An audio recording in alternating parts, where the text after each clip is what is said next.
Tisha B'Av, the 9th of Av, marks the destruction of both holy temples in Jerusalem, and therefore it is a national day of fasting and prayer. There is a remaining wall known as the Kotel HaMaravi, or the Wailing Wall, which was one of the remaining walls of the Temple Mount that surrounded the Holy Temple. And Jewish people across the globe come there and we pray, we cry, and we get uplifted. And the question is, yes, the Kotel HaMaravi is one of the remaining walls, but when you come to the Kotel HaMaravi, to the Wailing Wall, what you see is total destruction. We don't see the Holy Temple. And therefore, that should evoke feelings of sadness and mourning. How is it that when we come to the Wailing Wall, we cry, we pray, but we get uplifted and we get inspired? The answer is, we need to first explore something else, and that is, whatever happened to the Ark? We know that God gave Moses the 2 tablets, and he himself inscribed the 10 commandments. The 2 tablets was put into the Ark. The Ark was placed into the Holy Temple in the chamber of Holy of Holies. When they destroyed the Holy Temple, where did the Ark go?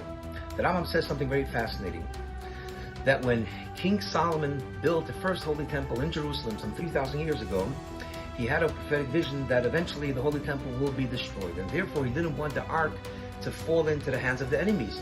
So when he built the Holy Temple, he built 2 chambers for the Ark. One in the Holy Temple, and the other one he built deep underground beneath the Temple Mount, very, very deep. He built a secret hiding place for the Ark. And indeed, Yoshiyahu HaMelech, when about 50 years before the destruction, he ordered the Kohanim to go into the Holy of Holies and take out the Ark and bring it into its second location, very deep underground beneath the Temple Mount, and that's where it was placed, and it's there until this very day.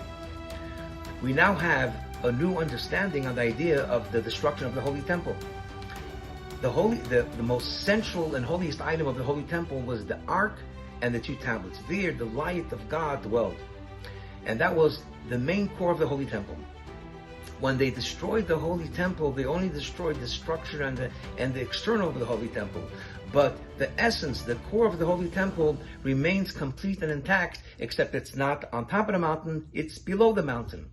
And now we understand that when we come to the Kotel, when we come to the Wailing Wall, and we pray, and we cry, and we get uplifted, it's not only coming to the remaining wall, but the core of the Holy Temple still exists. The Ark and the tablets are still there till this very day, deep beneath the Temple Mount. The Torah says that each one of us has an inner holy temple, and we have to make sure that God dwells within us. But for some of us, our temple is destroyed, whether our own wrongdoings, our mistakes, or others destroyed our lives, and we fall into a very deep despair. Says the Torah, don't fall into a despair, because even if your own life is destroyed, but know that your inner ark, your inner core, which is your godly spark, is intact, it's wholesome, and it's complete, and it was never damaged. And therefore, but it might be deep in the chambers of your soul. All you need to do is to reveal it, to get in touch with it, and rebuild your personal holy temple by doing more mitzvahs and more light. And by that, we will rebuild the third Beis HaMikdash with the coming of Mashiach. Have a very good Shabbat.